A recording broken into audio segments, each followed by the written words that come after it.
Hey everyone, Andrew here, and it's time for the top 5 best and worst films of 2025. 2025 was an interesting year overall, movie-wise, and I did not see as many films in theaters as I would normally try to or intend to. It's not that there weren't films coming out, there were just less that I felt the need to go see in theaters, or that I was willing to do that with. It was a long, exhausting year in many regards. So I didn't see a lot of things in theaters. Most of what I did see, I really liked. And most of the stuff that I didn't see in theaters is what's going to be on the worst list. And I didn't watch as many as I normally would, as I would want to, but I feel that way every year, unfortunately, because there's always ones where I'm like, oh, I didn't watch this one. Well, do you want to watch it now? No, I'm okay. But for the most part, I feel like my list is kind of set for my top 5 best and worst lists. And you know me, I like to start with the negative first, so we will be doing the top 5 worst films of 2025. This list was a little difficult to fully figure out. I knew my number one immediately as soon as I saw it. As soon as I heard about it, I'm like, yeah, that's probably going to be my number one. And if you've watched other people's reviews or you know anything about films that came out this last year, you're going to be able to probably guess it because it's a lot of people's number ones.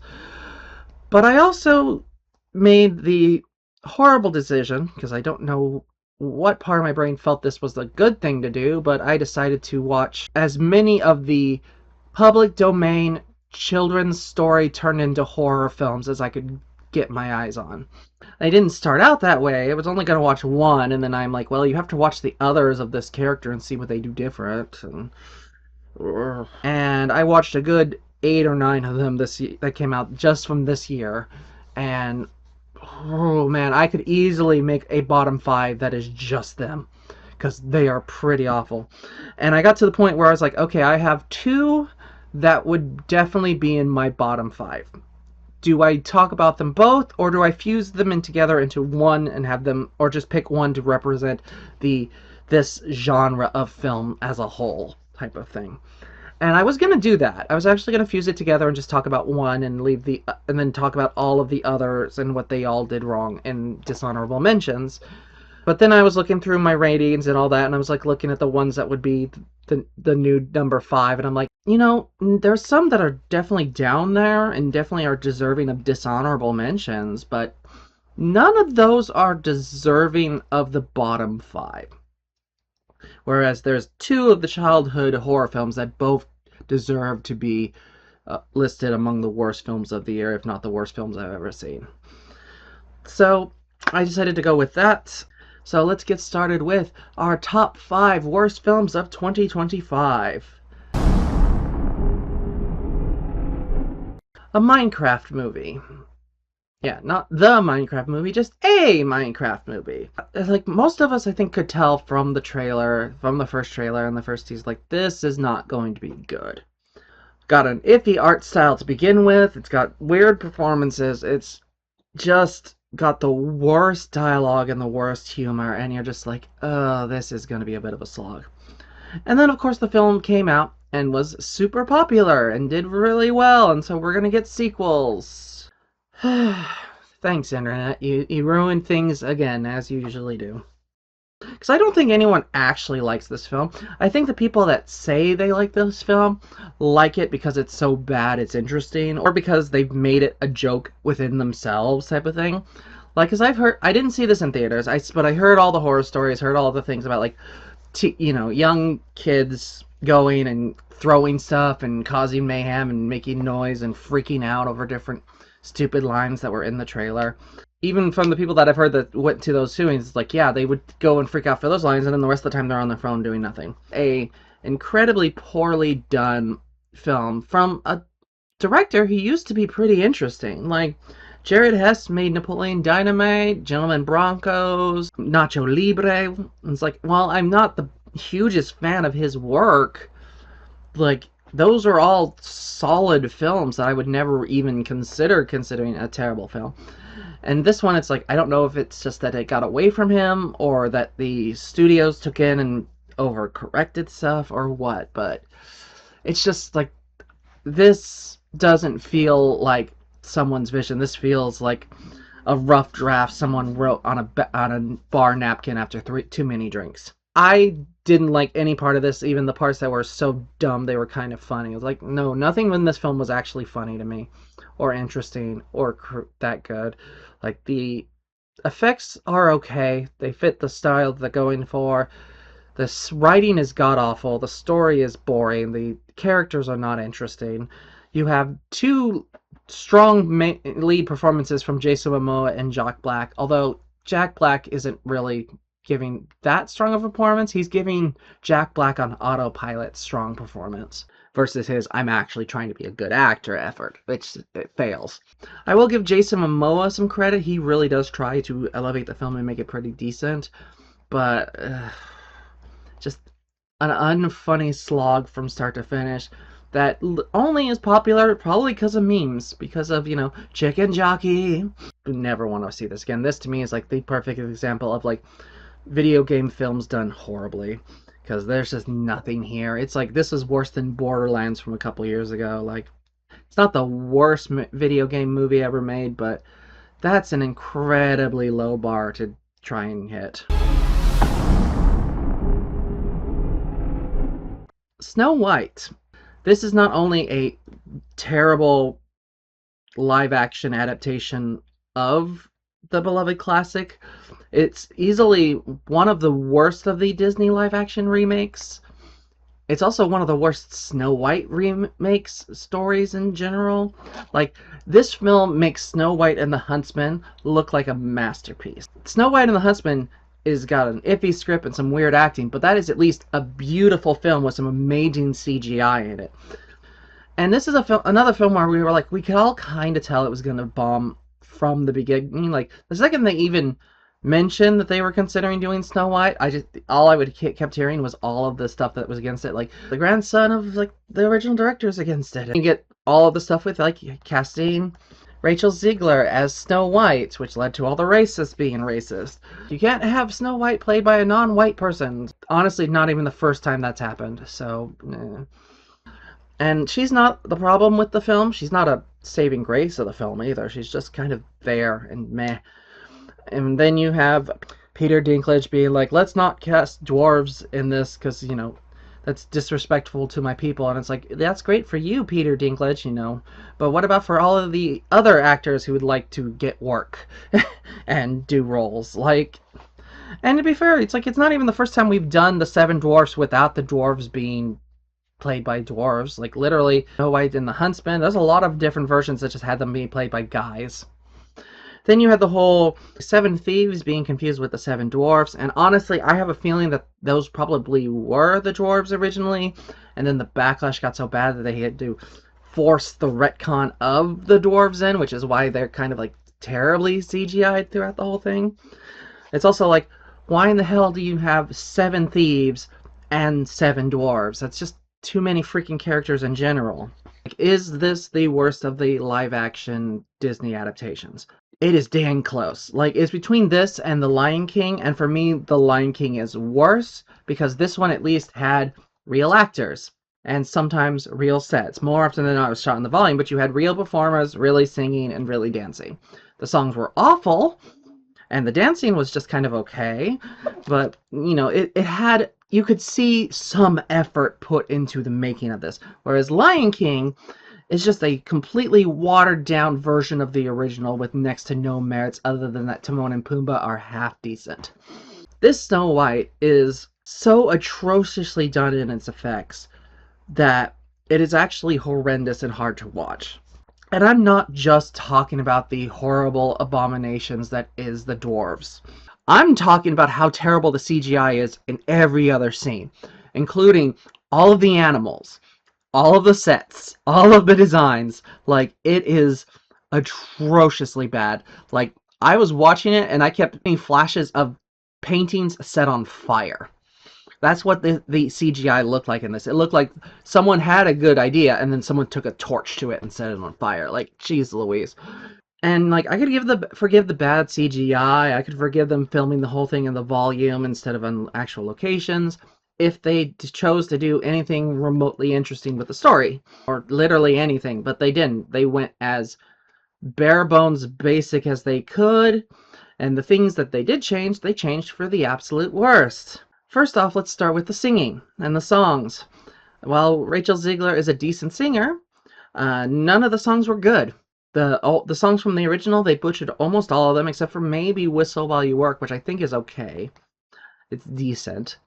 But all the other ones were horribly butchered. The new songs are all pretty awful. They gave Gal Gadot as the evil queen 2 songs. A woman who already has a reputation of not being a good singer. And I don't even think she's a terrible singer. She's nowhere near as bad as, like, say, Russell Crowe in Les Mis was, but she's not a good singer by any stretch of the imagination either. But the fact that they gave her 2 songs that just actively highlight how bad of a singer she is just like, ugh. And then you get everything they did with the main love interest, the prince, who isn't a prince. He is just straight up Robin Hood. And his song to Snow White that is called Princess Problems, where he's like, oh, you're having a hard time with your life? Oh, that sounds an awful lot like Princess Problems. The most condescending, asinine thing I've seen in theaters in a long time. Terrible. And it's like, we're supposed to like this character after this point. I'm like, no, he is a douchebag. I hate him. No one should ever hook up with anyone who describes your problems as princess problems. That song is the equivalent of going, oh, the big baby can't handle the real world. Oh, like, that's bullying tactics, and that's supposed to be our main freaking love interest. And then you get to the dwarves, who aren't dwarves, because they didn't want to make the little people community any matter, so it's now Snow White and the 7 whatchamacallits, because they're not dwarves, and how terribly ugly they all are in both look and character and design. The worst of which is everything they did with Dopey. So, one of the things that drove me nuts throughout the entire film is every one of the dwarves makes fun of Dopey for not speaking. And they've all been together for years at this point, and all know that he doesn't speak and hasn't spoken for a long time, if ever. You guys are supposed to be brother-like characters. Why are you picking on him? Like, he's not doing anything to warrant this. Like, why are you being so mean? He might be mute, as far as we know. He's not, because the director decided, let's have Dopey speak towards the end to rally Snow White to go fight the evil queen. And we find out that the narrator who's been narrating the entire story is Dopey. And it's like, wow, way to butcher one of the most beloved Disney characters of all time. That is the equivalent of them redoing the Aristocats, but casting dogs as the Aristocats. Like, that's the same level of, like, just what the are you thinking? And also, trying not to insult the little person community. Way to insult the entire mute community. Take the one Disney character that is like them that doesn't speak and is a mute, and make it so, no, he just had to try harder and he can talk. And then you get to Snow White herself, and the performance is not bad. The problem is the people that made this film did not understand anything about the story on a fundamental level. They want to recreate the magic of the original, but they don't understand what made the original special. They want to update Snow White, but they also want her to hit every single one of the beats that the original one did. So she's useful, except when she's being a damsel in distress. She's strong, except for when she's incredibly weak. She has to be smart, but also a complete dumbass who takes an apple from a very creepy, strange woman. They cannot decide. They keep pulling her in different directions, and you end up with a pancake that doesn't make any impact on the film whatsoever. And then you have the ending, where Snow White just literally beats the evil queen by making people remember, you have families, and I know that about you. This film is just, like, fundamentally stupid on every single level. Like, there's almost no redeeming qualities in this whatsoever. Literally, again, the only thing I can really praise this thing for is that you can see that they did put some effort into making the film. Not good effort, not well done effort, but there's actual people on actual sets singing and dancing. It wasn't vain, and it's terrible, but they at least tried, which is more than some of the other films on this list. It's also one of the worst Snow White films ever been made. Like, there are so many versions of Snow White out there. I would choose to watch any of them over this. I know there's Snow White horror films. I will go watch that 3 times before I ever choose to watch this crap again. This makes Snow White and the Huntsman look good. This makes Mirror Mirror look good. This makes even Happily Ever After, the knockoff sequel where Snow White has to go get help from the dwarfettes, who are the dwarf's cousins who have magical powers, to help beat the evil queen's brother. That film looks like a masterpiece compared to this, because this is just wrong on literally every single level. It is just because of the fact that they used actual actors and had actual dance numbers. That's literally the only reason this isn't lower on my list. And because it's actually shot somewhat professionally, unlike all of those childhood horror films. Speaking of, as I mentioned at the start of this, I watched a whole bunch of the public domain characters who became horror characters. This year, Popeye the Sailor Man became public domain. And of course, we got 3 different horror films with Popeye themes. One being Popeye the Slayer Man, another one called being Shiver Me Timbers. Both of those are flawed and not particularly great, but there was one that was absolutely atrocious, and that was called Popeye's Revenge. So, Popeye's Revenge has some of the worst acting I've ever seen in any film ever made. It is atrociously bad. It actively hurts to listen to them talk. It is just terrible characters doing terrible things for no particular reason, being incredibly dumb and incredibly annoying. They do the same thing as they did with Winnie the Pooh, Blood and Honey, where they do an intro that explains how this character became evil. And the explanation for this Popeye is incredibly stupid and incredibly insane. So Popeye is born with these abnormally large arms, which gets him bullied as a kid. And then he gets in a fight with a kid for bullying him. The kid dies. The parents of the town decide that they're going to kill Popeye. Little kid Popeye is also wearing a sailor suit for the entire time, and no explanation. The parents burn down Popeye's parents' house, killing his parents, but he manages to escape, gets to a lake, falls in the lake, sinks to the bottom, and supposedly dies. But now he's back for revenge. Popeye now is just a normal-looking man in a sailor suit with a slightly burnt face. Like, they made such a big deal about him having these abnormally large muscular arms, and then he's just a normal muscular man. Nothing about his look or his anything screams Popeye besides the fact that he is in a sailor outfit. Why would you make a point about this if you're not going to actually have him have big muscular arms, like ridiculous over the top arms? And then they have his face slightly burned from the fire, but it just doesn't even make him look like Popeye. It just looks like a normal guy in a sailor suit, a slightly burnt face. And you're like, wait, why is he still in a sailor suit? He was never a sailor. He died as a kid. Is that the same shirt he wore as a kid? How is it still fit?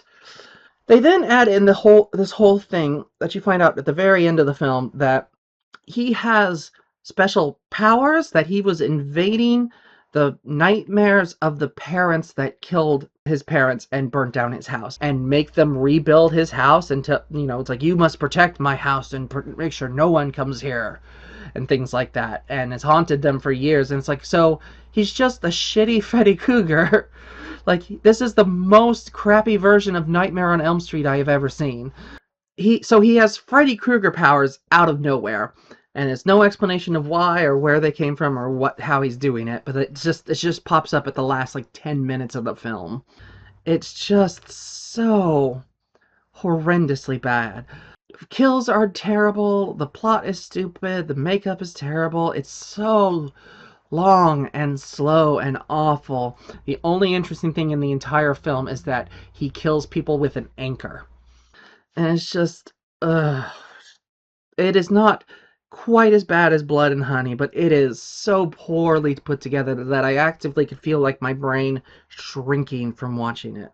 At least Popeye the Slayer Man and Shiver Me Timbers actually tried to make it look like Popeye and have some kind of tie-in to the original lore. Like, this had nothing other than the preamble explaining it. It's like, if you took that out, there's nothing about this that screams Popeye. It's just like, this is easily the crappiest knockoff of Nightmare on Elm Street. This is the worst of the 3 Popeye horror films by far. And that's impressive, because Shiver Me Timbers, Popeye has a CGI face. It would be in my bottom 3 worst of these childhood horror films, only beaten out by Winnie the Pooh, Blood and Honey, and my number 2 pick.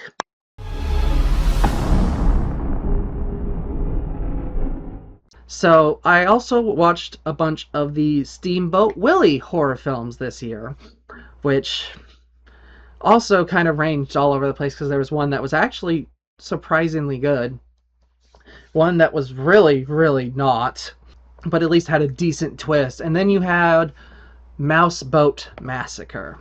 So, Mouseboat Massacre, I don't even like saying that title is so terrible. Basically, they decided, like, what if we did The Ring, but instead of Sadako, we had person in overalls and a terrible Mickey Mouse mask. Like, this design for this character is absolutely horrendously bad. Skinny, unthreatening guy in overalls with a mask that looks like it was used in 1955 when Disneyland opened. Oh man, this was rough. This was just so terribly acted, terrible dialogue, terrible performance, terrible writing. The actors all speak, and it feels like nails on a chalkboard. It's just so terrible. And you're just like, oh, shut up! Like, and I kept having to mute it. Like, this entire film screwed up my top 5 for me, because I originally had Popeye's Revenge here, and I had a completely different childhood horror thing as my number 5. And then I started this one, nearly turned it off after less than 5 minutes. And I was like, well, I'll just turn it off, and I won't have to even pretend that I tried to watch this, and I doesn't have to make my list. And my brain went, no, just fast forward a little bit, see if it gets any better. And I did, and then I kept fast forwarding it, and I kept skipping ahead. And I saw maybe 10 to 15 minutes of this film that night, and I went, this is terrible enough to be my number 2. From just 15 minutes of this film was bad enough to say that. And then my brain, being the monster that it is, went, you can't put it at your number 2. You didn't watch all of it. So then I proceeded to watch the entire film the next day. And I watched that yesterday. And, oh, this is just horrendous from start to finish, with one tiny exception. So you have this family that goes to this lake cabin to get their daughter to basically go through rehab. And all they have is like a therapist to help them do that. And I'm like, okay, first things first, why don't we just send her to actual rehab, to have medically trained professionals who specialize in this and can take care of your daughter in a safe environment. Not, let's take her out into the middle of the woods to this house that we rented and have one lone therapist who literally couldn't hold our daughter back if she starts doing anything, type of thing. They take the daughter to the house. They are like, okay, we now tell you that this is your rehab. We found Oxy in your bag. You don't get to have your phone. But we pulled up this TV and this box of blank VHSs from the basement. We figured this could keep you occupied while you go through detox. You really gave her a box of blank, unlabeled VHSs and didn't even bother to look at any of them to make sure there isn't anything that would be like, terrible or traumatizing or anything, because you don't know what's on those. That could have been anything. She could have been watching murders and people getting slaughtered in these snuff film stuff things, which there was, because she starts the cursed videotape, which summons the mouse, as he's called. And he shows up in a boat that isn't even a steamboat. It's just a normal, like, speedboat type of thing that he's clearly living on. So it's like he's not even really supernatural, even though he is supernatural. So there's like 3 kids in the story that are all clearly full-grown adults. The worst of them is the son, who is, like, literally looks to be the same age, if not maybe even older than the person playing his dad. He looks like he's in his late 40s. Yet it's clearly a character that's written for someone who's like late teens, early 20s, because he's all obsessed about getting laid and things of that nature. He bumps into this random woman at the gas station, knocks the popsicle out of her hand, and she's like, oh, there's an entire week's worth of wages gone. And it's like, how little do you make in money that you can only afford a popsicle in a week? But then he proceeds to do absolutely terrible performances, nothing that would be appealing to any woman in any way, shape, or form. Well, I mean, you seem pretty cool, and well, I mean, you're lovely and you're cool, and she always calls me Neil. She forgets there's a G in Nigel, and I don't wear nappies. I'm 23, so I wouldn't. Yet somehow she finds it charming, and it's like, oh hey, here's my number. We're gonna fuck later, and it's like, okay. And that's basically what happens. It's like he calls her and they goes meets her, and then like 5 seconds later her top is off and they're having sex. The sister watches the video during this. So the brother's having sex in the daylight. It becomes dusk. The mouse arrives in his boat, finds the brother who is still having sex with this girl, and they're still in the same position they started in. So either they've been having sex in one position for like hours, or this has been the quickest sunset in all of history. Mouse comes over, grabs the girl, stabs her 8 times in the chest, has her fall on the brother. The brother manages to scurry out. The girl is still somehow able to move even a little bit. He flips her over to stab her again, and she starts like moving and trying to crawl like she's fine. And it's like, girl, you got stabbed in the chest 8 times. You will be lucky to be even able to breathe at this point, let alone trying to actually escape like you weren't just stabbed. Like, it was so stupid and just got worse and worse as the film goes on. Then you have the other girl that's at the house who is like, I think is the sister, and she's in her own separate film for the most part, because all she's doing is in her room filming, sexy videos for her benefactor type of thing. Like, that's all she does. She pops in for half a second to talk to the dad, and then she gets murdered by the mouse. The sister starts seeing visions of him going to kill the brother and immediately freaks out and tries to tell the parents, and they are like, okay, you're going through withdrawals, go back to your room. One of the weird things with the mouse is, like, one of his main weapons appears to be graters. Like, he attacks someone with a literal cheese grater and is shredding their arm. And there's another point where he has a knife that has, like, the grating edge on it, like you would have for this thing, and he's, like, cutting someone's skin and then slices their neck with the blade. And it's just like, why? Like, this is just, ugh, for the sick of ugh. It just gets worse and worse and worse.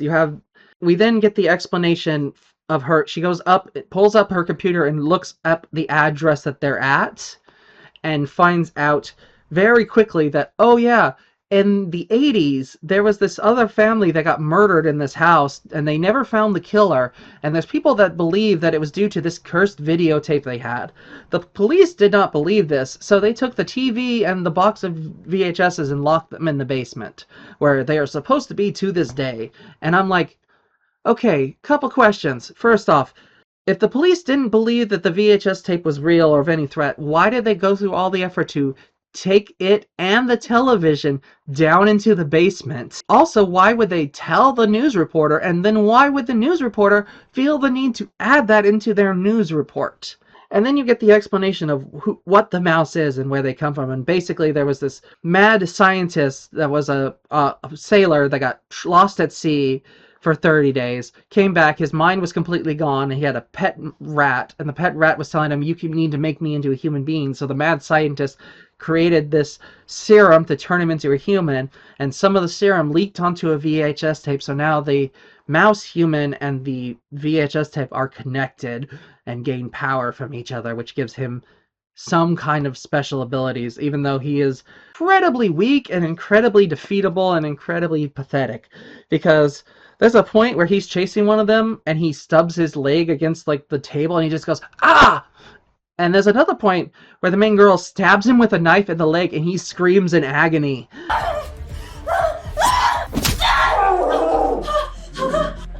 Like a normal human being would, of course, but he's supposed to be like Sakago. He's supposed to be a spirit of some kind, this hard to kill thing that the only thing that you can do to hurt him is to destroy the thing that he's getting power from type of thing. That doesn't work if you stab him and he screams like a little bitch. There's one scene in the film that is almost slightly redeemable for the entire film, which is you have the drug daughter and the dad talking, and the dad explains why he's been hard on her and why he's been, mean to her, and reveals that he is also a former drug addict. I'm hard on you because I see myself in you and I don't want you to go do the same paths that I did, type of thing. And that one scene is almost good. It's like if it was more interestingly shot, or if it wasn't in the middle of so many absolutely god-awful scenes, you could say this was a saving grace almost for this thing. And then you get to the end of the film, and like she destroys the videotape, which causes him to phase out of existence, but she's like, no, he's not gone. I have to also destroy the boat. Which, why? But okay. The mouse is still coming at her, and he grabs the gas can and is walking towards her with it, and then gives her time to pull out a cigarette, light it, give her a little one-liner goodbye thing, and then threw the cigarette at him. Go fuck yourself. And he burns, falls to the ground, and the credits start rolling immediately. And it's just like, that's it? No post-stinger, no him possibly coming back, just hard cut, done, story's over. Like, and the annoying thing is, this is not the first of these to do that, of these childhood horror films. They just like, oh no, he's dead. Film's over.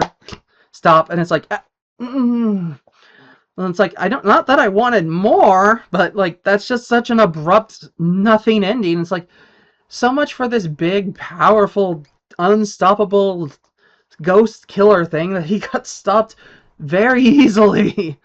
Among the worst of all of these I've seen, of these childhood horrors. Like, the other 3 Steamboat Willie horror films that I've seen were better than this by a large margin. Like, this one is just horrendous from start to finish.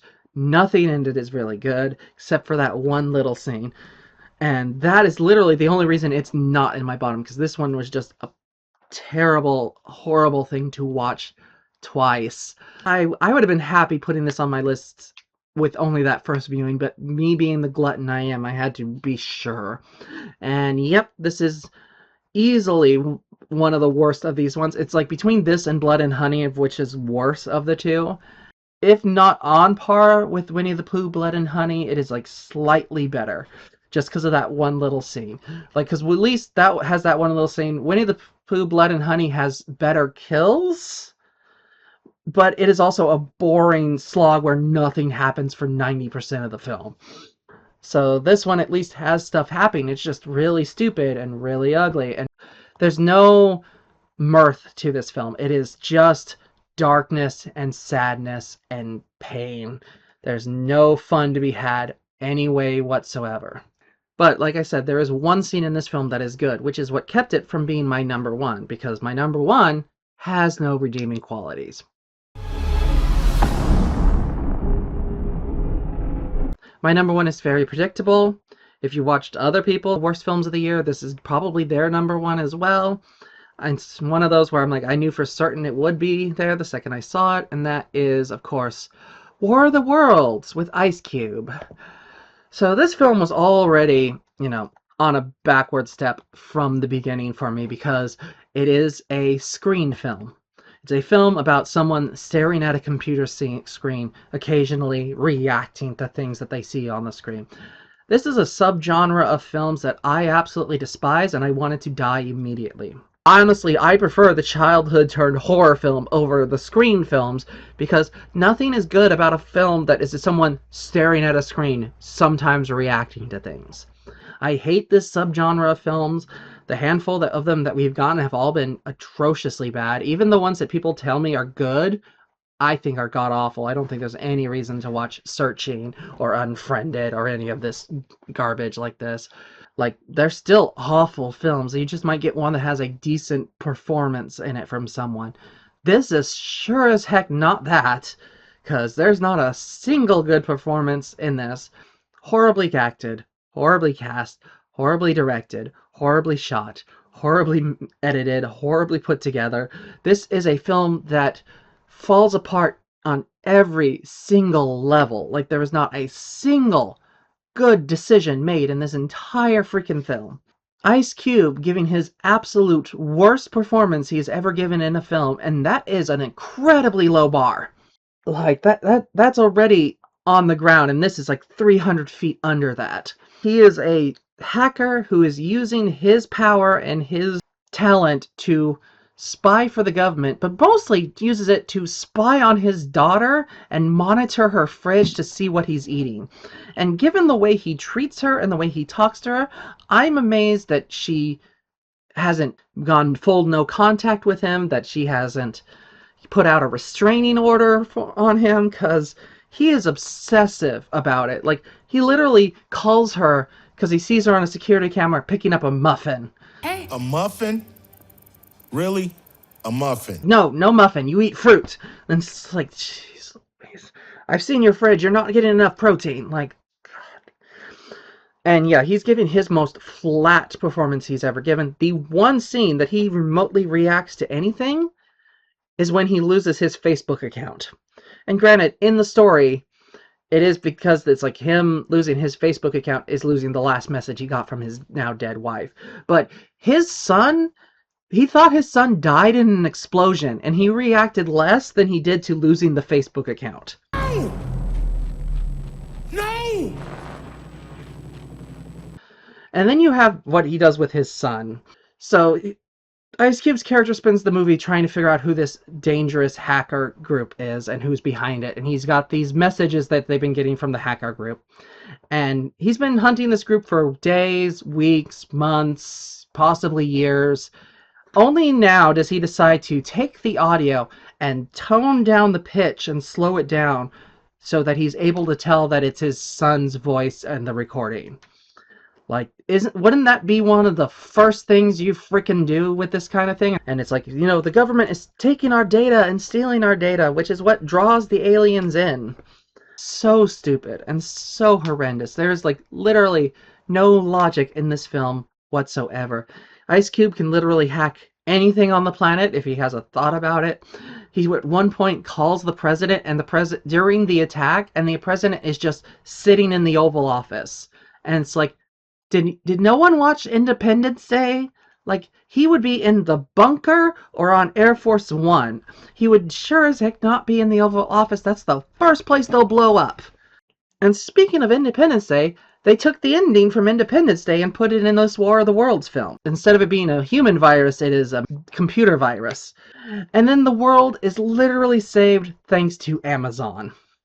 For an Amazon Prime film, they decided to have Amazon be the thing that saves the universe. Where there's literally the worst product placement I have ever seen in any film ever. And I'm counting Josie and the Pussycats, which had a freaking ad every 2.5 seconds. This one had literally a person who was an Amazon delivery driver, dressed as an Amazon delivery driver. He's like, oh, I can bring you the virus via a thumb drive using Amazon Prime air delivery, but you have to physically buy a flash drive through Amazon so I can send it to you, so that they could use the Amazon air delivery drone to deliver it. The drone gets smashed and lands in front of a homeless person, and they offer that homeless person a $100 gift card for Amazon if they can get the drone uncovered and working. And they do. And the world is saved thanks to Amazon Prime. And I'm just like, Amazon, I'm watching this on Amazon Prime. You don't have to sell me yourself when I'm using your products. It's like having Netflix commercials in the middle of Netflix. Like, what the are you doing? Like, a strong cast of actors, all of which giving their worst performances of their entire careers. No, like, it's all autopilot. This is a film that is so god-awful on every fundamental level that it's actually kind of fascinating, and you kind of have to study it. It's hard to believe anyone could make this many bad choices, and I understand the film had difficulties. Like, it was made during COVID, and they had some of these difficulties. One of my questions, though, is you made a film that is so god-awful that everyone that saw it immediately said it's one of the worst films ever made. and you chose to release it at all. Like Amazon, it was sitting on your shelf for like 2 or 3 years. Why didn't you just leave it there? Why not just do what Warner Brothers did with the Batgirl film and Coyote versus Acme and just, cancel it and use it as a tax write-off? Like, that's what they should have done with this. The fact that we have not gotten the Batgirl film yet, but we got this monstrosity is just insane. And, like, this is easily the worst film of 2025. This is easily the worst adaptation of War of the Worlds ever made. And that's insane because there are two Tubi original adaptations of War of the World. And I can guarantee they're both better than this. I haven't watched them because I am not that much of a glutton for punishment, although they are on my to-watch list. Not only that, but this is easily one of the worst films ever made of all time. And I hate saying that because I always like to give films some kind of credit, something that they did okay at or did that was passable. Like I even like some of my worst films I've ever seen, I can find one tiny little thing that I can do that. The best I can do for this one is that sometimes the CGI is passable. Not even okay or good. It's just passable, and it's only passable in comparison to the other CGI in this film. They kept doing this weird thing with the videos where it's like they kept trying to make it look like they were delayed, so they would just make they go fuzzy and things like that, which just makes the film actively look worse. Like, my God, this film is a dumpster fire. This is not even a dumpster fire. This is a dumpster inferno that melted the dumpster and has spread and is now covering the entire California coast. Like, it is an inferno of every stupid choice you could make, and they made it as hard as they could. Like, this is easily could be in my bottom 5 worst films ever made. The most insane, what the hell were they even thinking film made in the last 25 years. Like, this is easily the worst film of this century. But that is just my opinion. What do you all think? Did you like these films? Do you hate these films? Do you have other ones that you would put in your bottom 5? Let me know your thoughts in the comments below. I will be doing my top 5 later on this month, and then I will also be doing my honorable and dishonorable mentions. I highly recommend watching that one because I will be talking about all of the childhood horror films that I watched. All of the Popeyes, all of the terrible, terrible TV films, and the one that was almost kind of good. If you want to find out, you're going to have to watch that list. Until then, happy watching, happy reading. I'll see you all next time. Bye.